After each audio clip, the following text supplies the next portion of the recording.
Hello friends, एबीएफएम का chapter number 12 का part 3 आज हम लोग डिस्कस करेंगे।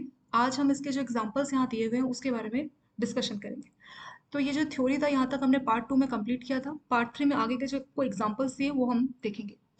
इसमें पहला क्वेश्चन बोला है the ABC company plans to launch a self care portal which will result in reduction of 5 position within the company customer support department. यानी एक कंपनी है, वो अपना सेल्फ केयर पोर्टल मतलब ऑनलाइन ही जो है उनको आंसर्स दिया जाएगा सिस्टम के थ्रू। और इसकी वजह से जो 5 पोजीशन है, जो 5 एम्प्लॉयज हैं, वो सीट जो है रिड्यूस हो जाएगी, उस सीट पे जरूरत नहीं पड़ेगी। अगर हम इस केस की बात करें, the cost that is significant and relevant is the payment for 5 personal positions. तो इसमें जो हमारी कॉस्ट है, जो कि सिग्निफिकेंट और रिलेवेंट है, रिलेवेंट मतलब जिसको हमें डिसीजन लेना पड़ेगा, जिसके रिगार्डिंग हमें डिसीजन लेना है, जो हमारे डिसीजन पॉइंट ऑफ व्यू के लिए रिलेवेंट है, तो वो है कितना हम पेमेंट कर रहे हैं 5 पर्सनल पोजीशन के लिए। ठीक है, और उस हिसाब से हमें जो इसमें डिसीजन लेना होगा। ये तो आपको सिंपल इन्होंने एक एक्सप्लेन करके बताया। मेन एग्जांपल आपको यहाँ से स्टार्ट हो रहा है। इसमें बोला है a business has received order from buyer X for 3 materials. एक बायर है, उसका नाम है एक्स, और उसको 3 मटेरियल खरीदने हैं, A B and C. It already has some old inventories. तो ये जो कंपनी है, इसके पास बी और सी नाम के जो प्रोडक्ट है उसका ऑलरेडी स्टॉक दिया हुआ है, उसके पास कुछ इन्वेंट्रीज ऑलरेडी है, जैसा आपको यहाँ पे टेबल में दिया गया। We have to arrive at relevant cost of each material for making the decisions of whether to sell or not। तो अब उसको relevant cost method को इस्तेमाल करना है जानने के लिए कि उसको ये ऑर्डर सेल करना, मतलब ये प्रोडक्ट बेचना चाहिए कि नहीं बेचना चाहिए। ठीक है, आपको इसमें डेटा इसमें दिया गया। तो एक बार डेटा को हम एक बार गो थ्रू करते हैं। यहाँ पे कौन से 3 मटेरियल की बात की गई है, वो है आपका ए बी सी। ठीक है, ये इन्वेंट्री का डेटा आपको दिया हुआ है। तो ए प्रोडक्ट की कोई इन्वेंट्री नहीं है, लेकिन बी और सी प्रोडक्ट की इन्वेंट्री। यहाँ पे लिखा भी था कि उसके पास ऑलरेडी कुछ इन्वेंट्री यानी कुछ प्रोडक्ट उसके पास बचे हुए हैं। तो ए की इन्वेंट्री आपका 150 यूनिट्स उसके पास है, ए का कुछ भी नहीं है, बी का 150 और सी के 90 इन्वेंट्रीज है। यूनिट्स रिक्वायर्ड, ये जो एक्स ने रिक्वायरमेंट बोली है, तो उसको 50 यूनिट चाहिए ए का, 200 चाहिए बी का, और सी का 100 यूनिट चाहिए। सेल प्राइस पर यूनिट, एक यूनिट का जो सेलिंग प्राइस है वो 10 है ए प्रोडक्ट का, बी का 17 है। Inventory units can be sold at rupees 13। तो जो इन्वेंट्रीज है, भले ही उसका प्राइस 15 पर यूनिट दिया है, लेकिन इसको अभी सिर्फ आप 13 रुपए में ही बेच पाएंगे। ये जो आपका इन्वेंट्री का स्टॉक है बी वाले का। ऐसे सी वाले का जो है 23 इसमें है। अब हमें ए बी सी तीनों ही मेटेरियल के हिसाब से उसका रिलेवेंट कॉस्ट, ये सब जो हमें इसमें कैलकुलेशन करना रहेगा। पहले हम लोग ए मेटेरियल की बात करते हैं। इसके पास तो कोई पुराना स्टॉक तो था नहीं। इन्वेंट्री क्या बोलता है कि पहले से आपके पास कोई चीज़ रखी है, कोई स्टॉक रखा हुआ है, तो उसको इन्वेंट्री के लिए बोला जाता है। तो ए प्रोडक्ट आपके पास कोई भी इन्वेंट्री नहीं है, सारा का सारा आपको नया ही लेना पड़ेगा। ठीक है, they will buy all 50 units. तो उसको 50 यूनिट चाहिए और वो 10 रुपए के हिसाब से खरीदेगा। तो 50 मल्टीप्लाई बाय 10, तो कितना हो जाएगा इसमें 500 यूनिट हो जाएगा। तो इसके लिए रिलेवेंट कॉस्ट कितना हो गया, 500 हो गया। अब हम बी के केस में जो है रिलेवेंट कॉस्ट को कैलकुलेट करेंगे। ठीक है, तो बी के केस में किस तरह से जो है रिलेवेंट कॉस्ट को कैलकुलेट किया जाएगा। बी के केस में कितना यूनिट्स इन्होंने जो है डिमांड किया हुआ है, बी में आपका 150 एट 15। ठीक है, इन्होंने 200 यूनिट का डिमांड किया। ठीक है, बी का यहाँ पे लिखते हैं हम लोग, 200 यूनिट की डिमांड की गई है हमारे कस्टमर के द्वारा। तो 200 में से हम देखेंगे कि हमारे पास ऑलरेडी कोई स्टॉक है, कोई इन्वेंट्री है। हाँ, 150 हमारे पास है। तो जनरली कोई दुकानदार क्या करता है कि कभी भी कोई स्टॉक आता है, जैसे हमारे जो कस्टमर डिमांड करा, तो पहले देखेगा कि मेरे पास वो प्रोडक्ट है कि नहीं। अगर होगा तो पहले उसको बेचेगा, और जो कम पड़ेगा उसको खरीदेगा और फिर उसको बेचेगा। इस तरह से करता है। तो बी को 200 यूनिट्स चाहिए, तो 200 में से 150 यूनिट तो ऑलरेडी रखी हुई है। ठीक है, तो 200 में से 150 ऑलरेडी रखी हुई है। और 150 किस रेट पे, पहले उसका रेट 15 रुपए था, लेकिन अभी उसका रेट 13 हो गया सिर्फ। ठीक है, तो जो इन्वेंट्री यूनिट है वो 13 रेट पे ही बेची जाएंगी। सो 150 मल्टीप्लाई बाय 13। अब कितना कम पड़ गया, बाहर से कितना लेना पड़ेगा, बाहर से 200 में से 150 तो था, 50 बाहर से लेना पड़ेगा। ठीक है, 50 मल्टीप्लाई बाय जो बाहर से आप लोगे, तो सेलिंग प्राइस क्या होगा, 17। तो ये हमें कैलकुलेट करना होगा। 150 को 13 से मल्टीप्लाई प्लस 50 को 17 से मल्टीप्लाई, तो वही कैलकुलेशन यहाँ पे की गई है। 150 को 13 से मल्टीप्लाई और 50 को 17 से। जब आप 150 को 13 से करोगे तो ये वैल्यू आएगी, 17 को 50 से करोगे ये वैल्यू आएगी। इन दोनों को हम ऐड करेंगे 2800। तो रिलेवेंट कॉस्ट आपका मटेरियल बी का कितना आ जाएगा, 2800 इसमें हो जाएगा। ये बिल्कुल सिंपल कैलकुलेशन है। फिर यहाँ पे बताया भी है, जो चीज हमने यहाँ पे देखी ना उसको एक्सप्लेन भी किया हुआ है कि जो प्रोडक्ट एक्स है, वो जो है जिस जो हमने पहले कॉस्ट रखी वो उसको एक्सेप्ट नहीं करेगा। क्यों, क्योंकि जो इन्वेंट्री की कॉस्ट है वो डिस्काउंट रेट पे उसको बेचनी पड़ेगी। इन्वेंट्री मतलब कोई स्टॉक पुराना होता है ना, तो आपको डिस्काउंट करके ही बेचना होता है। As there are not many buyers in the market for this product. क्योंकि जो आपके पास इन्वेंट्री जो स्टॉक है, तो उसको खरीदने के लिए कोई बायर नहीं है, तो इसलिए आपने भले ही यहाँ पे रेट देखिए कितने में हमने लिया था, 15 रुपए के हिसाब से खरीदा था, लेकिन कोई लेगा नहीं है, स्टॉक ऐसे ही रहेगा। तो हमें 13 रुपए में डिस्काउंट करके जो है देना पड़ेगा, तभी ये बायर हमें एक्सेप्ट करेगा। ठीक है, तो वही इसमें बोला है कि हमें इसमें डिस्काउंट देके देना पड़ेगा। हमारा purchase price 15 rupees per unit का हैज़ नो मीनिंग। हमने भले ही इसको 1 यूनिट को 15 रुपये में खरीदा, लेकिन अब ये किसी काम का नहीं, हमें इसको डिस्काउंट करके 13 रुपये में ही जो है बेचना पड़ेगा, वही लिखा है। और 150 यूनिट का स्टॉक है तो हम उसको जो है 150 को 13 रुपये के हिसाब से बेचेंगे, और बाकी का जो कम पड़ गया 50 मार्केट में 17 के हिसाब से हमें मिलेगा, तो उस रेट में हम उसको बेच देंगे। ठीक है, तो उसको कैलकुलेट करके जो रिलेवेंट कॉस्ट है वो इसमें कितनी आई है, वो आई हमारी 2800। ये भी यहाँ पे हमारा सिंपल सा कैलकुलेशन इसमें हो गया। लास्ट प्रोडक्ट सी की बात करते हैं, तो सी में आपके पास देखिए कि कितना स्टॉक आपके पास था और कितना आपका नहीं है। सी प्रोडक्ट में आपके पास 90 का इन्वेंट्री है। ठीक है, 90 का इन्वेंट्री है, और वो कितना 30 रुपीज़ के हिसाब से आपने पर यूनिट खरीदा था। और ये जो सी प्रोडक्ट है उसको 100 यूनिट्स चाहिए, 100। सी प्रोडक्ट 100 क्वांटिटी मांग रहा है, वो 100 यूनिट्स मांग रहा है। तो सेल प्राइस पर यूनिट क्या है, 23 है। तो जो रेट है 23 लगाएंगे, लेकिन हम 30 क्यों नहीं लगा सकते? इसका रीज़न है हमें उसी डिस्काउंटेड रेट पे देना पड़ेगा। जैसे यहाँ पे तो मेंशन था कि इन्वेंट्री को 13 रुपये में लेना है, पर यहाँ पे ऐसा कुछ मेंशन नहीं है। तो जो मार्केट में रेट चल रहा है हम इन्वेंट्री को उसी रेट पे बेच सकते हैं, उससे तो हम डिस्काउंट नहीं दे सकते। ठीक है। और एक और चीज़ की, हमने तो 30 रुपये में खरीदा 90 यूनिट्स को, तो हम क्यों 23 रुपये में बेचे? इसलिए क्योंकि मार्केट में प्रोडक्ट अभी सस्ता हो चुका है। जो सेलिंग प्राइस अभी पर यूनिट की जो मार्केट में चल रही है वो यहाँ पे दी है 23। तो एक तो आपका स्टॉक पुराना है, ठीक है, आपके पास इन्वेंट्री मतलब ऑलरेडी आपका स्टॉक है, और ऊपर से आप उसको बोलोगे कि मैंने 30 रुपये में इसको खरीदा। जनरली लोग क्या करते हैं, मार्केट प्राइस को प्रेफर करते हैं। ठीक है, लोगों से अगर आप बोलोगे कि मैंने तो उसको 30 में खरीदा, तो वो आपका स्टॉक ऐसे ही रखा रह जाएगा। रीजन, क्योंकि मार्केट प्राइस अभी उसका 23 है। तो आप कहीं भी जाओगे नया प्रोडक्ट आपको 23 रुपये का मिलेगा। भले ही आपने 30 रुपये में खरीदा, उस टाइम पे रेट उसके ज़्यादा होंगे, अभी लेकिन सस्ता हो गया है, तो अभी आपको 23 रुपये में बेचना है, तभी आपकी ये इन्वेंट्री क्लियर होगी, अदरवाइज वो ऐसे ही रह जाएगा। तो इस केस में आप लोग क्या करेंगे, चाहे वो इन्वेंट्री हो चाहे नया हो, आपको 23 रुपये के हिसाब से इसमें बेचना पड़ेगा। इसको आप ऐसे ले सकते हैं कि 90 23 रुपये के हिसाब से, और जो कम पड़ गया 10 कम पड़ जाएगा ना, हमें 100 चाहिए, तो 100 भी 23 के हिसाब से। तो 23 यहाँ पे क्या कॉमन आ जाएगा, तो 90 + 10 कितना हो जाएगा, 100। तो इसका जो रिलेवेंट कॉस्ट है वो कितना हो जाएगा, 2300 इसमें हो जाएगा।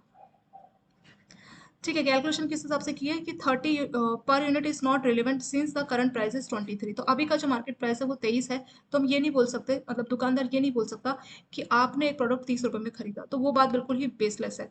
इसके बाद इसमें बोला है कि सी मेटल का जो रिलेवेंट कॉस्ट है वो क्या होगा, 100 यूनिट्स लेनी है और 23 में, तो वो 2300 आपका रिलेवेंट कॉस्ट इसमें हो जाएगा। ठीक है, ये वाला न्यूमेरिकल आपका यहाँ पे कंप्लीट हो गया। और चलिए इस वाले को फटाफट से हम लोग एक बार रिवाइज कर लेते हैं, और फिर ये वाला न्यूमेरिकल आपका कंप्लीट हो गया। तो इसमें बोला है कि एक कंपनी है, एक बिजनेस है, उसको ऑर्डर मिला है एक बायर से जिसका नाम है एक्स। उसको 3 मटेरियल खरीदने हैं, ए बी सी। और ये कंपनी के पास ऑलरेडी कुछ पुराना स्टॉक रखा है, इन्वेंट्री रखी है बी और सी प्रोडक्ट की, बट ए की नहीं है। कितना कितना इन्वेंट्री वो डेटा में दिया गया है। फिर हमें बोला है कि आपको रिलेवेंट कॉस्ट का कैलकुलेशन करना है तीनों प्रोडक्ट को लेके, ये डेटा हमें क्वेश्चन में दिया हुआ है। तो यहाँ पे इन्वेंट्री मतलब पुराना स्टॉक कितना कितना है देखते हैं। ए का तो कोई स्टॉक नहीं, बी का आपके पास 150 स्टॉक है और एक यूनिट की कीमत कितनी है 15। ऐसे सी का आपके पास 90 स्टॉक है और एक यूनिट की कीमत कितनी है 30। यूनिट रिक्वायर्ड्स, इसने कितने यूनिट्स की डिमांड की है, तो ए यूनिट्स 50 चाहिए, बी यूनिट्स 200 चाहिए और सी यूनिट्स 100 चाहिए। ठीक है। सेल प्राइस पर यूनिट, एक यूनिट का सेलिंग प्राइस भी आपको दिया हुआ है। ए यूनिट का सेलिंग प्राइस जो चल रहा है ये आपका मार्केट रेट दिया हुआ है। ठीक है, 10 रुपीज़ में, बी का है 17 में और सी का है 23 में। बी का 17 में, और अगर आप इन्वेंट्री को बेचेंगे बी वाली को, तो वो इन्वेंट्री मतलब पुराना स्टॉक 13 रुपये के हिसाब से जो है बिकना चाहिए। इस डेटा के हिसाब से हमें इसमें कैलकुलेशन करने के लिए बोला गया। तो देखिए ए का तो पुराना स्टॉक है ही नहीं, तो इसका तो इन्वेंट्री कैलकुलेशन बिल्कुल जो रिलेवेंट कॉस्ट एकदम सिंपल है कि 50 यूनिट बेचनी है और एक यूनिट कितनी है 10 रुपए की। तो 500 इसका रिलेवेंट कॉस्ट। तो ए तो बिल्कुल ही सिंपल है। बी में हमें देखना पड़ेगा कि हमारे पास क्या स्टॉक है और फिर कितना हमें नया मंगवाना है, कितना रेट पड़ेगा। तो बी में 150 का स्टॉक तो पहले से आपके पास है इन्वेंट्री। ठीक है, तो हमें 200 चाहिए, तो हम 50 बाहर से मंगा लेंगे और 150 अपना पुराने स्टॉक से दे देंगे। तो 150 + 50। तो इन्वेंट्री जब हमने खरीदी थी तो हमें 15 रुपये एक यूनिट का पड़ा था, लेकिन अभी हमें इन्वेंट्री सिर्फ 13 रुपये में बेचनी है। बट हमने 15 में खरीदा, हम घाटे में क्यों बेचे? कई बार दुकानदार को ऐसा करना पड़ता है, जब सामान बहुत टाइम तक बिकता नहीं है ना, तो वो रखे रखे खराब हो जाएगा और कुछ टाइम बाद उसको कोई नहीं खरीदेगा। तो इसलिए जो उनकी लागत होती है, उन्होंने भले उसको 20 रुपये में खरीदा, लेकिन अभी अगर वो प्रोडक्ट 15 में है तो उनको डिस्काउंट देके भी बेचना पड़ता है। ये ऐसी कंडीशन होती है। ठीक है, तो आपने 15 रुपये में खरीदा, लेकिन आप उसको उसी रेट पे नहीं बेच सकते, आपको डिस्काउंट देना पड़ेगा, तभी ग्राहक उस पुराने सामान को आपसे, आपकी इन्वेंट्री को आपसे खरीदेगा। तो 15 वाले को 13 में डिस्काउंट देने के लिए हमें क्वेश्चन में ही बोला गया है। ठीक है, तो क्वेश्चन का डेटा हम इस्तेमाल करेंगे यहाँ पे। और वो रीजन क्या है, वो रीजन मैंने आपको बस एक्सप्लेन किया यहाँ पे। तो 150 यूनिट को आप 13 के हिसाब से बेचेंगे, 150 × 13। और जो बच गया, हमें तो 50 200 बेचनी थी, तो 150 तो पुराना स्टॉक है, 50 नया स्टॉक है, तो नया स्टॉक का रेट क्या चल रहा है 17। तो 50 को हम 17 के हिसाब से बेचेंगे। सो 150 × 13 + 50 × 70। तो इसको हम कैलकुलेट करेंगे तो कितना आ जाएगा, ये 2800 इसमें हो जाएगा। ऐसे सी प्रोडक्ट की भी बात करते हैं, तो सी प्रोडक्ट में आपकी जो पुरानी आपके पास स्टॉक है, इन्वेंट्री जो रखी हुई है, तो वो 90 यूनिट्स और आपने 30 रुपए के हिसाब से एक यूनिट को खरीदा था। सी की जो बायर ने डिमांड की है वो 100 यूनिट्स उसको चाहिए, और इसका जो प्राइस है वो है 23 रुपीज़। तो 23 रुपीज़ का मार्केट रेस है, यहाँ पे इन्वेंट्री का कुछ भी रेट नहीं दिया। तो आपने भले ही 30 रुपये में खरीदा, अगर आप अपने पुराने सामान को आज 30 रुपये में बेचोगे तो कोई इसको नहीं खरीदेगा, तो आपको 23 का रेट ही लगाना पड़ेगा। तो आप चाहे इन्वेंट्री बेच रहे हैं 90 इन्वेंट, उसको आप 23 इसी रेट पे लगाएंगे, प्लस आपके पास जो 10 कम पड़ गए, क्योंकि 90 तो आपके पास स्टॉक था ही ऑलरेडी, तो जो 10 कम पड़ गया वो आप मार्केट से इसी रेट पे लेंगे जो चल रहा है 23। सो 90 23 प्लस 10 इंटू 23, तो इसमें सबका 23 कॉमन आ जाएगा। 90 प्लस 10 ये कितना हो जाएगा, 100 हो जाएगा, तो 2300, तो 2300 हमारा इसमें रेलिवेंट कॉस्ट इसका हो जाएगा। ठीक है, तो ये कितना आ गया हमारा 2300। तो इस हिसाब से जो है कैलकुलेशन की जाएगी। आई होप थर्ड वाले में आपको समझ में आया होगा कि पहली बात जो इसकी कॉस्ट है ना, मतलब हमने भी कितने में खरीदा, इस चीज़ को हम कंसिडर नहीं करेंगे। आपने कोई भी चीज़ कितने में खरीदी या दुकानदार ने कितने में खरीदी, ग्राहक को इस बात से कोई मतलब नहीं है। ग्राहक कस्टमर को इस बात से मतलब है कि अभी इसका क्या रेट चल रहा है, अभी मार्केट में क्या रेट चल रहा है। और जनरली ग्राहक कस्टमर ये एक्सपेक्ट करता है कि अगर क्वेश्चन में दिया हुआ है कि उसको डिस्काउंट करके इन्वेंट्री बेचनी है, तो जैसे यहाँ पे दिया था कि 15 में आपने लिया तो 13 रुपये में ही आपको बेचना होगा। देखा जाए तो 15 में लिया, अगर यहाँ पे कुछ भी नहीं दिया था तो हम इसी में बेच सकते थे, लेकिन अभी उसने इसमें लिखा है कि इन्वेंट्री को आप 13 में बेचेंगे डिस्काउंट करके, तभी वो उसको खरीदेगा। तो इसलिए हमने 150 को 13 प्लस जो 50 बचा उसको मार्केट 17 के हिसाब से कैलकुलेट किया। बट सी में ऐसा कुछ मेंशन नहीं है इन्वेंट्री को क्या रेट है, तो हम मान के चलेंगे कि इन्वेंट्री को उसी रेट पे बेचना है जो कि मार्केट रेट चल रहा है। ठीक है, तो 90 को हम 23 रुपये के रेट में बेचेंगे, और जो 10 बच जाएगा हमारे पास जो हम बाहर से ले रहे हैं, जो हमारे पास स्टॉक में नहीं है, मतलब उसको भी 23 में हम उसको बेचेंगे। तो इस तरह से जो है कैलकुलेशन में किया जाएगा। तो ये वाला न्यूमेरिकल यहाँ पे आपका कंप्लीट हो गया। फिर यहाँ पे एक और चीज़ आपको बोली हुई है कि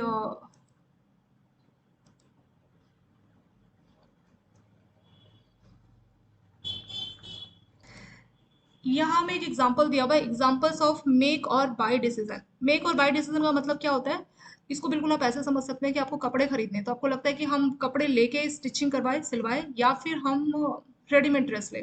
ठीक है, तो आपको कॉस्ट देखनी पड़ेगी और फिर आप डिसाइड कर सकते हो। तो बिल्कुल ये भी वैसे ही है। मेक और बाय डिसीजन मतलब इस प्रोडक्ट को हम क्या खुद से बनाए, जैसे हमने इलेक्ट्रिसिटी का एग्जांपल दिया था कि क्या हम खुद से अपनी कंपनी में कोई पावर प्लांट सेटअप करें या बाहर से हम पावर कनेक्शन लें। ठीक है, तो उसी के बारे में यहाँ पे बात की गई है, और यहाँ पे आपको एक न्यूमेरिकल इसी टॉपिक के ऊपर आपका दिया गया। तो मेक और बाय डिसीजन में क्या होता है कि जो कंपनी होती है that specialize in production of completed items have to needs to have certain components. मतलब इसको सोचना पड़ता है कि वो जो भी चीज़ें प्रोड्यूस कर रही है, जो मैन्युफैक्चर कर रही है, वो खुद से इन हाउस करे या फिर कोई थर्ड पार्टी बाहर से डायरेक्ट खरीदे। ठीक है, जिसको बोलते हैं ना रिटेलिंग, उस तरह का बिजनेस करे। मान लीजिए कोई भी बिजनेस है और वो उसको कुछ कंपोनेंट चाहिए अपनी मशीन के लिए, उनके पास दो ऑप्शंस है, या तो वो थर्ड पार्टी से ले या खुद से उस कंपोनेंट को फैक्ट्री में ही प्रोड्यूस करे।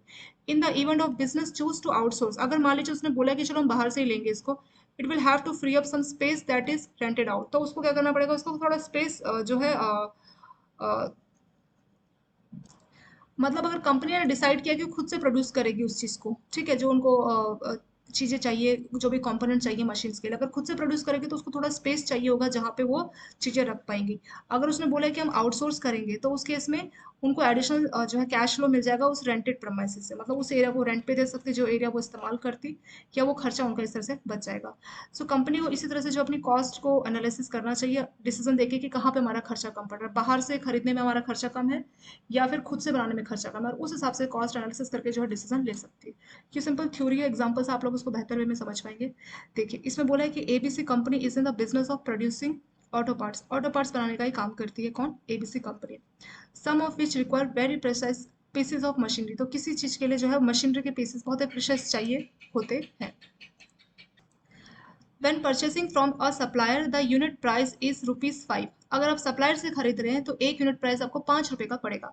हावर the identical component can also be manufacture by company it self, तो वही चीज़ वो खुद भी बना सकती है।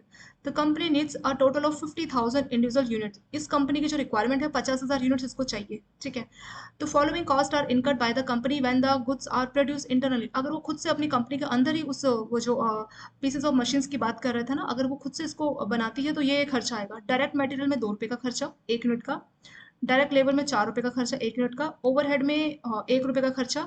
ओवरहेड मतलब छोटे मोटे बाकी के जो एक्सपेंसेस हो जाते हैं तो वो ओवरहेड में आ जाएगा।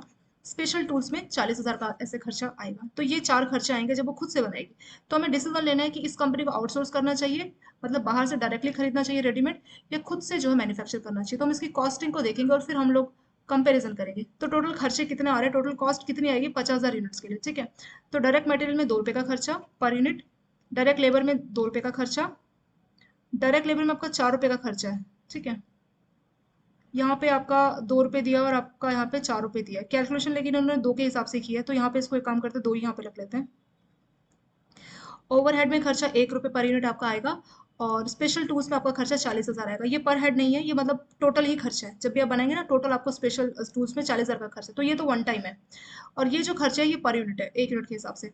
हमें कितनी यूनिट्स प्रोड्यूस करनी है, हमें 50,000 यूनिट प्रोड्यूस करनी है, ठीक है। तो 50,000 को इस 2 से मल्टीप्लाई करेंगे, क्योंकि डायरेक्ट मटेरियल में 1 यूनिट में 2 रुपये का खर्चा आ रहा है, तो 50,000 में कितना आएगा, तो 50,000 मल्टीप्लाई बाय 2, तो ये आपका हो जाएगा 1 लाख। ऐसे ही डायरेक्ट लेबर 2 यूनिट 1 यूनिट में 2 रुपये का डायरेक्ट लेबर का खर्चा आ रहा है, तो 50,000 में कितना होगा, 50,000 से मल्टीप्लाई करेंगे तो ये भी 1 लाख हो जाएगा। ऐसे ओवरहेड कॉस्ट 1 यूनिट में 1 रुपये का खर्चा आ रहा है आपका, आपको 50,000 चाहिए, तो 50,000 के लिए कितना खर्चा हो जाएगा, 50,000। फिर स्पेशल टूल्स ये वन टाइम है, ठीक है, ठीक है, तो इसमें 40,000 का खर्चा आ रहा है, इन सबको हम लोग ऐड कर देंगे। तो चारों को हम ऐड करेंगे तो 2,50,000 90, तो 2,90,000 का हमारा खर्चा आने वाला है। ये कब है, जब हमने इंटरनल खुद से ये इस प्रोडक्ट को बनाया है। अगर हम बाहर से आउटसोर्स कर रहे हैं, हमें 1 यूनिट का आउटसोर्सिंग का जो खर्चा है, अगर हम सप्लायर से बाहर से परचेज कर रहे हैं, तो 1 यूनिट प्राइस हमें 5 रुपये में पड़ेगा। हमें कितनी चाहिए, 50,000 चाहिए, तो हमें 50,000 चाहिए, तो हम 50,000 को क्या करेंगे, 5 से मल्टीप्लाई कर देंगे, तो ये कितना आ जाएगा, 2,50,000 आ जाएगा, यानी ये आउटसोर्सिंग के टाइम पे। तो आउटसोर्सिंग करेंगे तो टोटल खर्चा 2,50,000 का आएगा, और खुद से बनाएंगे तो 2,90,000 का खर्चा आएगा। तो इन दोनों में से आप लोगों के लिए बेहतर सिचुएशन कौन सी है, देखिए 2050 वही कैलकुलेशन किया जो कि मैंने आपको यहाँ पे बताया है।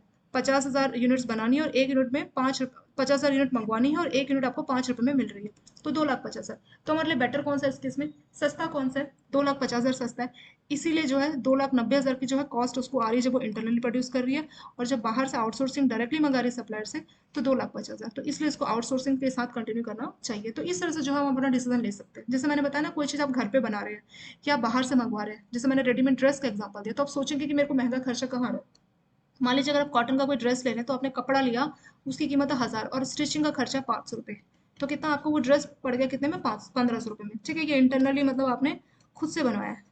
या फिर आपको वही ड्रेस रेडीमेड 1,200 का मिल रहा है मार्केट में, सेम वही ड्रेस, स्टिचिंग सब कुछ हो रखी है, तो ये वाला ऑप्शन बेटर है, ये वाला ऑब्वियसली ये वाला बेटर है। तो बिल्कुल उस हिसाब से जो है इसमें कैलकुलेशन की जा रही है, कि जो चीज़ आपको चाहिए आप इंटरनली वाली अपनी कॉस्ट कैलकुलेट कर लीजिए, और एक्सटर्नल वाली कैलकुलेट दे कॉस्ट कर लीजिए, जो भी हमारे लिए सस्ता पड़ेगा तो उस वाले ऑप्शन के साथ हम जाएंगे। इस केस की बात करें तो ये ABC कंपनी किसके साथ जाना चाहेगी, आउटसोर्सिंग के साथ जाना चाहेगी। क्यों, क्योंकि आउटसोर्सिंग में इसको ज़्यादा बेनिफिट है एज कम्पेयर टू खुद से उसको जो है प्रोड्यूस करे। इस एग्जाम्पल को एक बार दोबारा देखते हैं, इसमें क्या बोला गया। तो यहाँ पे मेक और बाई बैक डिसीजन सिंपल सा है, ये भी रिलेवेंट कॉस्ट एनालिसिस के कंसेप्ट पे से ही काम करता है। इसमें हमें देखना होता है कि कोई भी प्रोडक्ट हम बाहर से खरीदें या खुद से उसको बनाएं, तो इसके रिगार्डिंग हमें डिसीजन लेने में मदद मिलती है। तो यहाँ पे एग्जांपल दिया है, एक ABC कंपनी को कुछ ऑटो पार्ट्स चाहिए, और उसके लिए उसको कुछ मशीनरी के पीसेस की जरूरत पड़ेगी। इसकी रिक्वायरमेंट 50,000 इंडिविजुअल यूनिट्स की है। अगर वो बाहर से सप्लायर से खरीद रही है, तो पर यूनिट का परचेसिंग जो कीमत है वो 5 यूनिट है। लेकिन अगर वो खुद से बना रही है, तो डेटा आपको दिया हुआ है, अगर वो खुद से बनाएगी इंटरनली, तो डायरेक्ट मटेरियल में 2 रुपये का खर्चा आएगा, डायरेक्ट लेबर में 2 रुपये का, डायरेक्ट मटेरियल मतलब उसका रॉ मटेरियल में खर्चा, डायरेक्ट लेबर मतलब आप वेजेस पे कर रहे हैं ना उसका खर्चा, ओवरहेड मतलब जैसे आपका इलेक्ट्रिसिटी बिल हो गया, ठीक है, आप सामान को ला रहे हैं, लॉरी चार्ज हो गए, तो छोटे मोटे और जो अदर खर्चे वो इसमें हो जाएंगे, तो 1 रुपये पर यूनिट हो गया, और स्पेशल टूल का 40,000 हो गया। तो हम पहले इंटरनल खर्चे देख लेंगे कि कितना बन रहा है। तो ये 2 रुपये हो गया, ये 2 रुपये हो गया। बुक में 4 दिया था, लेकिन कैलकुलेशन 2 के हिसाब से की, तो इसलिए मैंने इसको कट करके 2 लिखा हुआ है, ठीक है। आपके ये मैकमिलन बुक में कई जगह पे प्रिंटिंग मिस्टेक भी बहुत दिया हुआ है वैसे। चलिए 2 हो गया, ये 2 हो गया, ये 1 हो गया, ये 40,000 हो गया, ठीक है। तो नंबर ऑफ यूनिट्स हमने लिख लिया। हमें कितने यूनिट चाहिए, 50,000 चाहिए। तो डायरेक्ट मटेरियल 1 यूनिट में 2 रुपये का खर्चा है, तो 50,000 में कितना होगा, 50,000 मल्टीप्लाई बाय 2, ये 1 लाख हो जाएगा। ऐसे डायरेक्ट लेबर की बात करते हैं, 1 यूनिट में 2 रुपये का खर्चा है, 50,000 यूनिट में कितना है, 50,000 मल्टीप्लाई बाय 2, ये भी 1 लाख हो गया। ऐसे ओवरहेड की बात करते हैं, तो 1 यूनिट में 1 रुपये का खर्चा है, हमें कितनी चाहिए, 50,000, तो 50,000 में कितना हो जाएगा, 50,000। ऐसे स्पेशल टूल्स की बात करते हैं, तो 40,000 का खर्चा, सबको हम लोग जोड़ेंगे तो 2,90,000 इसमें हमारा टोटल खर्चा इसमें आ जाएगा। 2,90,000 कब आ रहा है, जब हम लोग क्या कर रहे हैं, खुद से बना रहे हैं। और जब हम बाहर से आउटसोर्स कर रहे हैं, तब कितना खर्चा आएगा, 1 यूनिट बाहर से जो सप्लायर है वो 5 रुपये में हमें बेच रहा है, हमें 50,000 चाहिए, तो 50,000 के लिए हमारा बाहर से खर्चा कितना होगा, 50,000 मल्टीप्लाई बाय 5, तो ये 250, 2,50,000 हो जाएगा।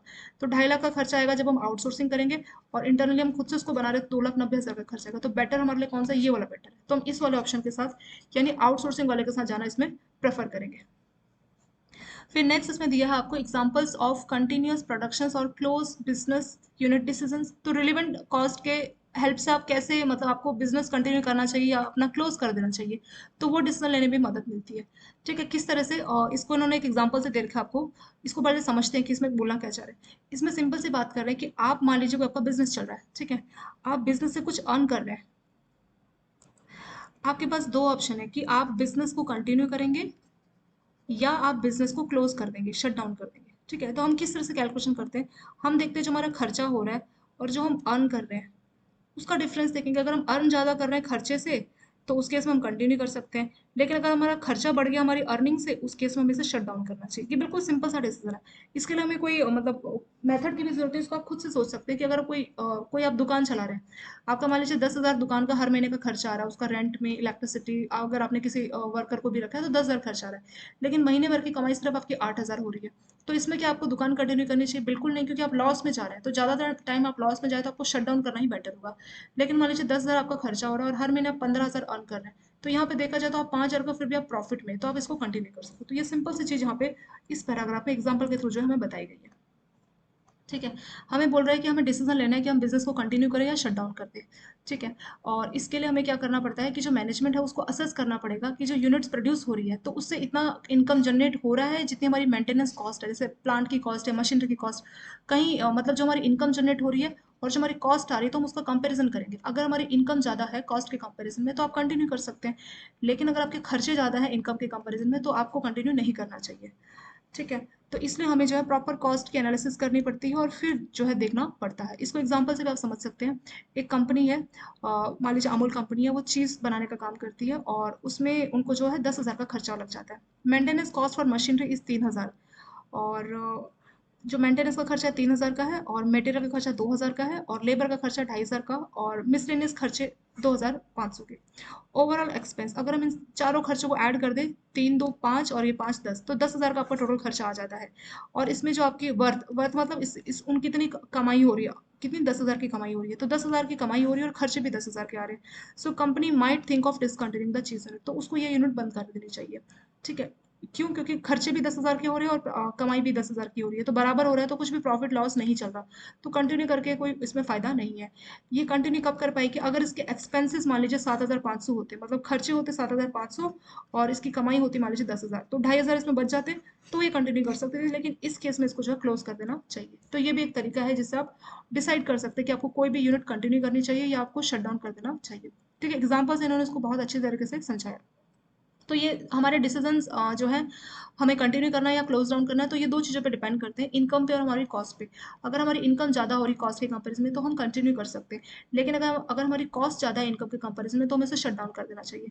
ठीक है, वही चीज़ यहाँ पे आपको एग्जाम्पल से बताइए। एक अमूल कंपनी है और उसकी जो नेटवर्थ है, जो उसकी कमाई हो रही है मान लीजिए 10,000 हो रही है पर मंथ की वर्थ है 10,000 रुपये। फिर खर्चे बता रखे कि जो मशीन है उसके मेंटेनेंस का खर्चा 3,000 है, मटेरियल का खर्चा 2,000 है, लेबर को 2,500 पे कर रहे हैं, मिसलेनियस खर्चे 2,500, चारों टाइप के खर्चों को आप ऐड करोगे तो 10,000 आएगा। 3 + 2 + 2 500 + 2 5 जोड़ के कितना आ जाएगा? 10,000 आ जाएगा।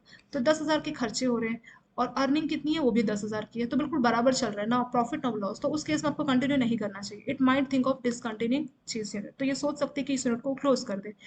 वो इसको कंटिन्यू कब कर सकती थी? जब खर्चे 7,500 के होते और कमाई 10,000 की होती, तो फिर भी 2,500 इसमें कम से कम बचता, बट इस केस में कुछ भी नहीं बच रहा।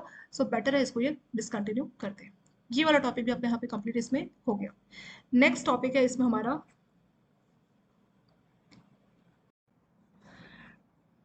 सो एक्टिविटी बेस्ड कॉस्टिंग का क्या मतलब हुआ, पहले उसको हम लोग थोड़ा सा डिस्कशन करेंगे। तो एक्टिविटी बेस्ड कॉस्टिंग का मतलब है जैसे कोई भी आपको की कोई प्रोडक्शन यूनिट है मान लीजिए, और वहाँ पे आप कुछ जो है कुछ खर्चा हो रहा है आपकी रिसर्च टीम पे। तो मतलब अलग अलग स्टेजेस से कोई प्रोडक्ट गुजरता है। ठीक है, तो मान लीजिए 3 या 4 स्टेजेस से गुजर रहा है, तो हर स्टेज में जो है हर डिपार्टमेंट का प्रोडक्ट का खर्चा इक्वल नहीं हो सकता। किसी डिपार्टमेंट में वो ज़्यादा देर तक रुकेगा, किसी एक स्टेज में, और किसी एक स्टेज में बहुत कम देर तक रुकेगा। सो हर अलग अलग एक्टिविटी हर अलग अलग स्टेज में इसकी कॉस्ट डिफरेंट आएगी। जैसे मान लीजिए पोटैटो चिप्स जब बनते हैं तो वहां से खेतों से आलू को लेके आते हैं। ठीक है, जो पोटैटो से खेतों से उसको लेके आ रहे हैं और उस आलू को हम लोग पहले वॉश करेंगे। ठीक है, तो वॉशिंग में ज्यादा टाइम नहीं लगेगा, बस नॉर्मल वॉश करके फिर वो आगे अच्छे से वॉश होने के लिए जाएगा सेकंड स्टेज। तो फर्स्ट स्टेज में बिल्कुल भी टाइम नहीं लगा, लेकिन आगे के स्टेज जहाँ पे उसकी कटिंग होगी चिप्स की फॉर्म में, फिर उससे आगे के स्टेज जहाँ पे उसके ऊपर मसाला नमक बाकी चीजों को मिक्स किया जाएगा। ठीक है, तो स्टार्टिंग के स्टेज में बिल्कुल भी टाइम नहीं लगा, और यहाँ पे जो है धीरे धीरे टाइम आगे थोड़ा आपको ज्यादा लगा। फिर लास्ट जो पैकिंग स्टेज है, तो वहाँ पे 1 सेकंड में पैकिंग होगी, तो वहाँ भी टाइम नहीं लगा। तो मतलब हर अलग अलग स्टेजेस का अलग अलग कॉस्ट इन्वॉल्व है। मान लीजिए एक पैकेट की कीमत है 10 रुपए, तो हम ये बोल सकते हैं ये कॉस्ट प्राइस है, ठीक है, 10 रुपए उसकी कीमत आई और कंपनी इसको 20 रुपए में बेचेगी, तो 10 रुपए उसकी लागत आई है। तो हम ये नहीं बोल सकते कि 5 स्टेजेस से गुजरा तो ये 10 रुपए हर जगह पे 2-2 रुपए, हम ऐसा नहीं बोल सकते।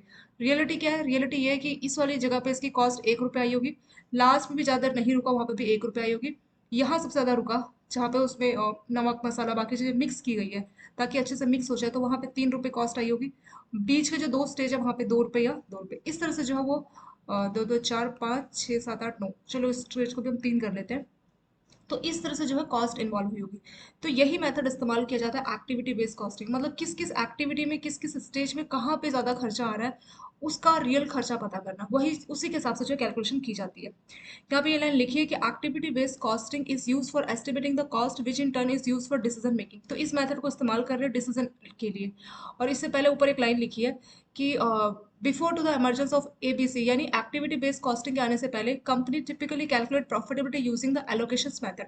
तो कंपनी जो है प्रॉफिट को कैसे कैलकुलेट करती थी? एलोकेशन मेथड का इस्तेमाल करके। This allocation method involve allocating cost to a product और customer using matrix such as total number of unit produce, accounts, customer और ट्रांजेक्शन। तो इसमें क्या है, टोटल कितना एलोकेशन हो रहा है उसके हिसाब से देखा जाता था। लेकिन अभी हम एक्टिविटी बेस्ड कॉस्टिंग की बात करें, तो इस मेथड में क्या किया जाता है, इसमें जो है यहाँ से देख लीजिए, एक्टिविटी बेस्ड कॉस्टिंग जो मेथड है, it is based on the fact that product and services provided by a company to its customer involve various such activities which are not exclusively related to one product or services। तो कुछ वो ऐसी activities हो रही है जो कि हम ये नहीं बोल सकते कि ये इसी एक प्रोडक्ट या सर्विस के साथ जुड़ी होगी। एग्जाम्पल के तौर पे जो क्वालिटी डिपार्टमेंट है, it insure that all the product and services provided by the company are of desired quality. तो क्वालिटी डिपार्टमेंट का काम रहता है कि वो चेक करे जो भी प्रोडक्ट और सर्विसेज कंपनी दे रही है वो अच्छी क्वालिटी के। But the service provided by this department is not equally spread over all such product or services।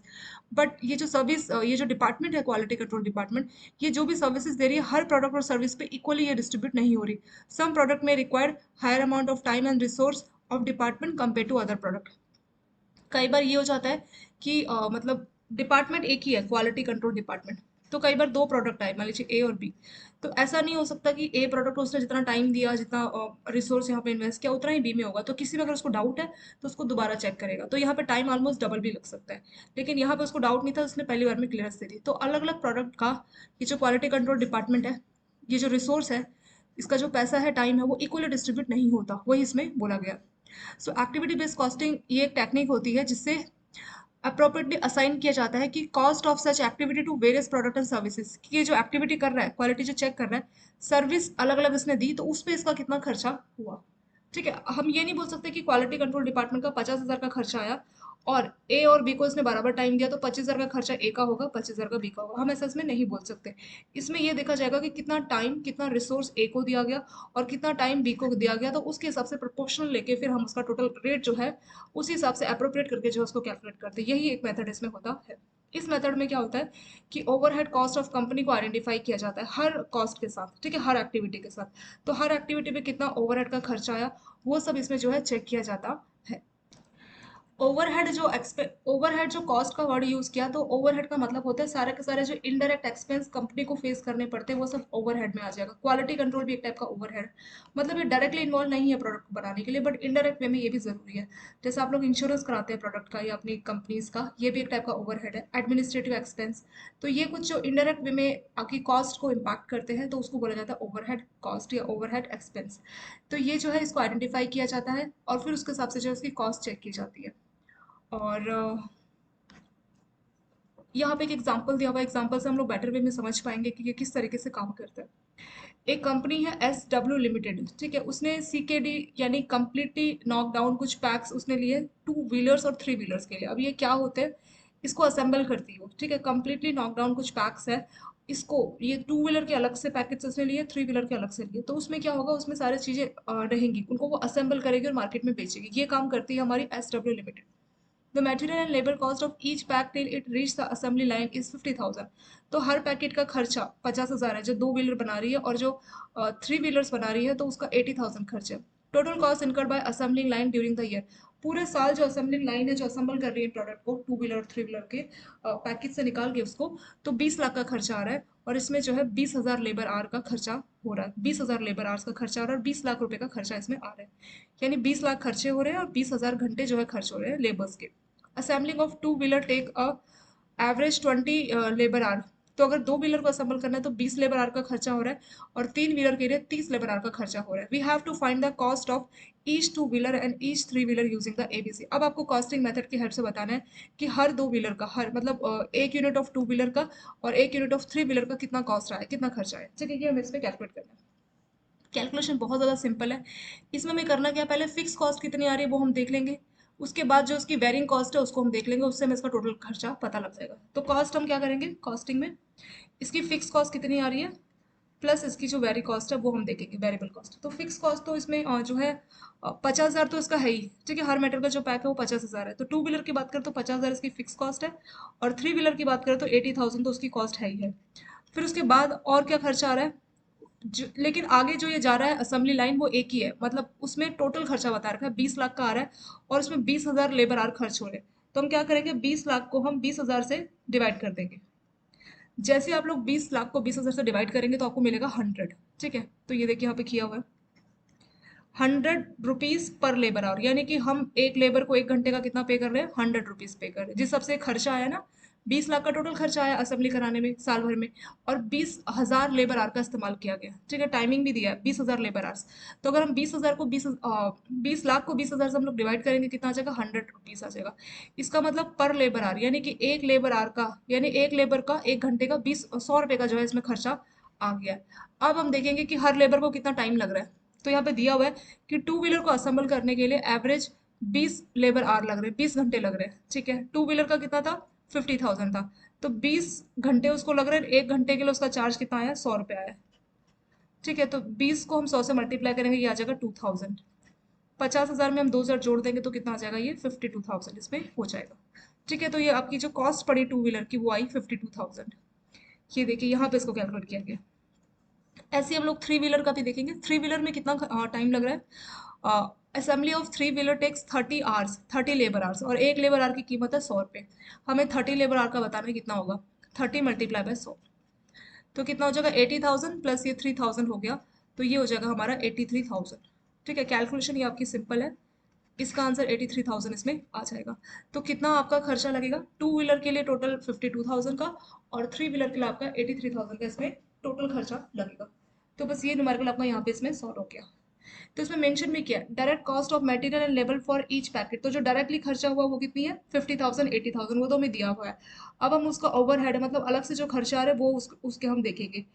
ठीक है, तो वो लेबर की जो कॉस्ट है उसके हिसाब से हमें देखना होगा। तो लेबर की कॉस्ट कितनी है, और ये हमें बता रखा है कि 20 लाख का लेबर में टोटल खर्चा है असेंबली में, लेकिन उसके लिए 20,000 घंटे लगे।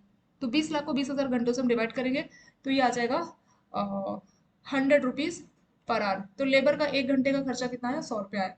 ठीक है, अब हमें देखना है टू व्हीलर और थ्री व्हीलर। तो ये तो हमारे डायरेक्ट कॉस्ट थे ही। ये जो आपका 50,000 और 80,000 ये तो आपका डायरेक्ट कॉस्ट है। अब हम इसका कॉस्ट ड्राइवर देखेंगे। कॉस्ट ड्राइवर का मतलब क्या होता है, ये वो फैक्टर है जो हमारी कॉस्ट, किसी काम को करने के लिए अलग से जो खर्चे आते हैं। अब ये पैकेट्स तो मिल गए हमें, लेकिन उसको असेंबल करने का एक अलग से खर्चा है, तो वो हमें ऐड करना पड़ेगा दोनों में। तो जो 50,000 वाला था टू व्हीलर, जो कि 50,000 का एक कॉस्ट थी डायरेक्ट कॉस्ट, उसमें कुछ इनडायरेक्ट कॉस्ट भी थी, यानी उसको जोड़ा जाएगा, असेंबल किया जाएगा। तो वो कॉस्ट कितनी है, 20 लाख, 20,000 लेबर आवर के लिए। तो 20 लाख को 20,000 से करेंगे तो 100 रुपीज आ जाएगा। यानी एक लेबर का एक घंटे का खर्चा कितना है, 100 रुपये। और यहाँ पे हमें टू व्हीलर्स के लिए हमें ईच यूनिट बताना है, मतलब एक यूनिट टू व्हीलर का कितना खर्चा आएगा और एक यूनिट थ्री व्हीलर का कितना आएगा। ठीक है, तो एक यूनिट के लिए यहाँ पे बोला हुआ है कि average on an average two wheeler को जोड़ने के लिए 20 घंटे लगते हैं। ठीक है, तो 20 घंटे लगते हैं, एक घंटे का खर्चा 100 रुपये, तो ये कितना हो जाएगा, 2,000 हो जाएगा। 50,000 तो था ही उसका डायरेक्ट कॉस्ट, और ये उसको आप एक तरह से इनडायरेक्ट कॉस्ट बोल सकते हो। तो उनको जोड़ के कितना आ गया, 52,000 इसका आ जाएगा। ऐसे आपको इसका भी कैलकुलेट करना होगा थ्री व्हीलर का। तो थ्री व्हीलर का जो डायरेक्ट कॉस्ट है वो तो 80,000 है ही। मतलब ये जो पैकेट्स की बात की गई ना, उस पैकेट्स में सारी की सारी चीजें होगी जो कि असेंबल नहीं होगी। कई बार हम लोग क्या करते हैं, कोई चीज़ मंगाते हैं, जैसे अपने कई बार बाइसाइकिल कुछ मंगाई है फ्लिपकार्ट से, तो वो क्या करते हैं, वो जुड़ा नहीं रहता, उसको हम खुद को बैठ के हमें जोड़ना उसको होता है। ठीक है, कोई साइकिल है या कुछ इस तरीके की चीज़ें। तो ये भी कुछ उसी तरीके का है कि टू व्हीलर और थ्री व्हीलर की चीज़ें हैं, और फिर वहाँ पे वर्कर्स रखे, लेबर रखे, वो उसको असेंबल करने का काम करे, और फिर ये कंपनी उसको बेच रही है। तो इस तरह से इसका काम इसका चल रहा है। तो अब थ्री व्हीलर की बात करते हैं, तो थ्री व्हीलर में 80,000 का तो वो पैकेट्स है जिसमें वो पार्ट्स है जो कि असेंबल करने हैं। 80,000 सीधा सीधा हो गया, प्लस आपका ये 30 लेबर आवर की जरूरत पड़ेगी, 30 लेबर आवर। और एक लेबर का 1 आवर का खर्चा 100 रुपये, ये हमने कैलकुलेट किया था। तो 30 का कितना होगा, 30 × 100, ये हो जाएगा 3,000। 80 तो डायरेक्टली था ही, और 3,000 ये जुड़ जाएगा, तो टोटल कितना हो गया, 83,000 इसका हो जाएगा। ये वाला न्यूमेरिकल आपका यहाँ पे ये कंप्लीट इसमें हो गया। ठीक है, क्वेश्चन सिंपल था, हम लोगों ने इसको रिवाइज भी यहाँ पे कर लिया। और नेक्स्ट हमारा हेडिंग है methodology of activity based costing method. तो इसमें जो भी एक्टिविटी बेस्ड कॉस्टिंग है इसको किस तरह से जो किया जा रहा है, इसमें कौन कौन सी जो है टर्म्स इसमें इस्तेमाल की जा रही है। तो इसमें बोला है कि the manufacture of service is the first sub divided into discrete and quantifiable activities also known as work unit. तो यहाँ पे आपको स्टेजेस बता रखा है कि पहले जो भी आप एक्टिविटी कर रहे हैं तो उसको आपको यूनिट्स में डिस्ट्रीब्यूट करना होगा। The cost is then allocated to each unit. पहले हमें क्या करना है कि टोटल हमारी जो एक्टिविटी है उसको यूनिट में डिस्ट्रीब्यूट करना है। ठीक है, फिर हर यूनिट पे कितना खर्चा आया वो काम हमें करना है। The basis of attribution of cost can be benefit receive from the indirect activities. तो हर यूनिट पे कितना खर्चा आएगा वो हमें मेंशन करना है। The cost attribution can be based on the activities undertaken to product to produce such product. ये जो स्टेजेस यहाँ पे बताए इसको यहाँ पर नीचे लिखा हुआ है, इसको एक बार देखते हैं कि किस तरह से किया जा रहा है। तो पहला है आपका आ जाएगा cost object. Cost object, this is an item for which the cost measurement is required and it can be product और सर्विसेज और कस्टमर। तो कॉस्ट ऑब्जेक्ट ये वो है जिसकी हमें कॉस्ट जाननी है, ये कोई भी प्रोडक्ट या सर्विस या कस्टमर कुछ भी इसमें हो सकता है। तो जो मेन सब्जेक्ट है जिसकी हम कॉस्ट मेजर करना चाह रहे हैं तो उसको हम बोलेंगे ऑब्जेक्ट है, ये कॉस्ट ऑब्जेक्ट। सेकंड आता है cost pool, the term use for grouping the cost incurred on a particular activity which drive them. तो कुछ एक्टिविटी हो रही है और वहाँ पे कुछ कॉस्ट इन्वॉल्व हुई, जैसे हमने बोला यूनिट कॉस्ट, तो उनको सबको मिला देंगे, ग्रुप बना देंगे, तो उसको बोला जाएगा कॉस्ट पुल। तीसरा आता है cost driver, this is any factor that cause A change in the cost activity. तो कॉस्ट एक्टिविटी इससे पहले के जो स्टेज है वहाँ पे हमने बोला कि इस एक्टिविटी में इतना हमारा खर्चा आएगा, पर्टिकुलर एक्टिविटी। बट कई बार क्या होता है कि उसमें कुछ एक्स्ट्रा खर्चे भी आ जाते हैं, तो उसको बोलते हैं कॉस्ट ड्राइवर। ठीक है, तो इससे क्या होगा, आपकी जो कॉस्ट एक्टिविटी जो आपने एस्टिमेट की थी कॉस्ट, उसमें चेंज हो जाएगा, किसकी वजह से, कॉस्ट ड्राइवर की वजह से। दिस आर फर्दर, ये जो आपको कॉस्ट ड्राइवर ये दो तरह से होता है, एक होता है रिसोर्स कॉस्ट ड्राइवर और दूसरा होता है activity cost driver. Resource cost driver क्या होता है, resource cost driver measures the quantity of resource consume by an activity. तो एक एक्टिविटी में आप कितने रिसोर्सेज को इस्तेमाल कर रहे हैं, तो उसके चेंज होने की वजह से ये कॉस्ट चेंज हो जाती है, तो उसको बोलते हैं रिसोर्स कॉस्ट ड्राइवर। सेकेंड आता है activity cost driver, it is a measure of production marketing research.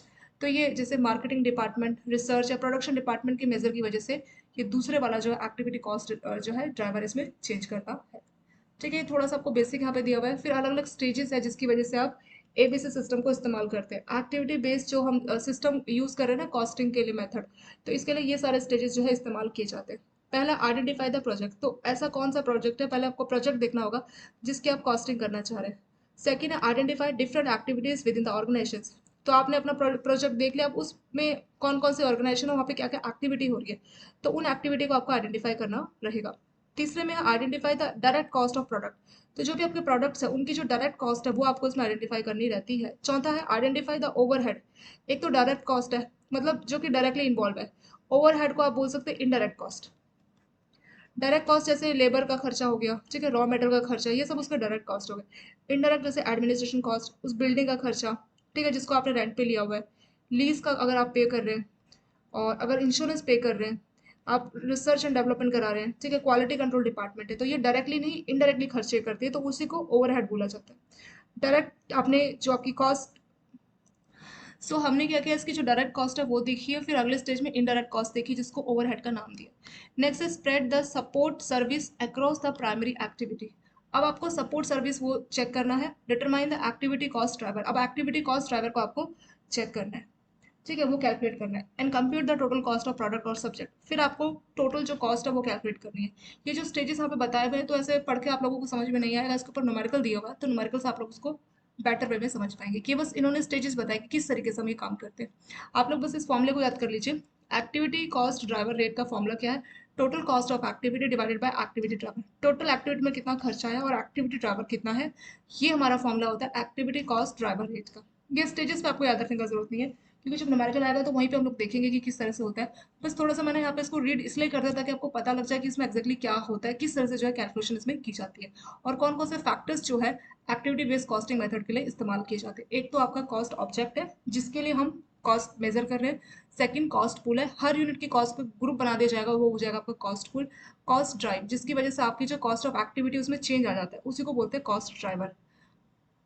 ये दो तरीका का होगा, एक होगा रिसोर्स कॉस्ट ड्राइवर और दूसरा होगा activity cost driver. Resource cost driver का मतलब जो क्वांटिटी है ना, रिसोर्स जो कि एक्टिविटी में जो क्वांटिटी यूज होनी है रिसोर्स की, तो वो क्वांटिटी के चेंज की वजह से होता है। और एक्टिविटी बेस्ड ड्राइवर क्या होता है, प्रोडक्शन मार्केटिंग और रिसर्च की वजह से इसमें होता है। फिर यहाँ पे स्टेजेस बता रखे हैं कि पहले हम अपना प्रोजेक्ट देखना है, उसमें कौन कौन सी एक्टिविटी उसको देखना है, फिर डायरेक्ट कॉस्ट कितनी है, इनडायरेक्ट कॉस्ट कितनी उसको देखना है, फिर उसके बाद हमें एक्टिविटी कॉस्ट ड्राइवर देखना है, और फिर टोटल कॉस्ट ऑफ प्रोडक्ट और सर्विसेज यहाँ पे हमें देखने हैं। ये लास्ट स्टेजेस में हो जाएगा।